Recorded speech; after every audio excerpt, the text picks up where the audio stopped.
വേഗം എന്തെങ്കിലും തന്നേ, ഞാൻ വൈദ്യശാല വരെ ഒന്ന് പോവാ. ഇപ്പൊ തരാം മോനെ, കഞ്ഞി ഇപ്പൊ ആവും. കഞ്ഞിയോ? പലഹാരം ഒന്നും ഉണ്ടാക്കില്ലേ? പ്രേമേട്ടൻ ഇങ്ങനെ ഓരോന്ന് പറഞ്ഞു. അമ്മ ഇപ്പൊ തുടങ്ങും. പണ്ട് ആനയും കുതിരയൊക്കെ ഉണ്ടായിരുന്ന കഥ പറഞ്ഞ് കരയാൻ. അതൊക്കെ അങ്ങോട്ട് മറക്കാൻ പറ്റുമോ? എങ്ങനെ കഴിയേണ്ട കുട്ടികളാ നിങ്ങള്. ഇപ്പൊ കണ്ടില്ലേ, ഒരു നേരം പോലും വായ്ക്ക് രുചിയുള്ള ആഹാരം കഴിക്കാതെ.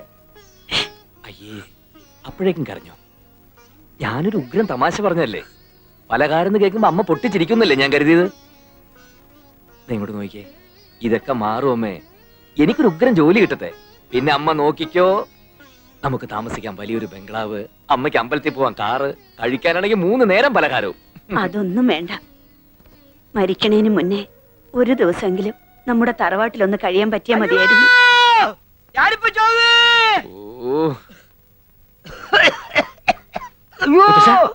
എന്തു പറ്റി മുത്തശ്ശ?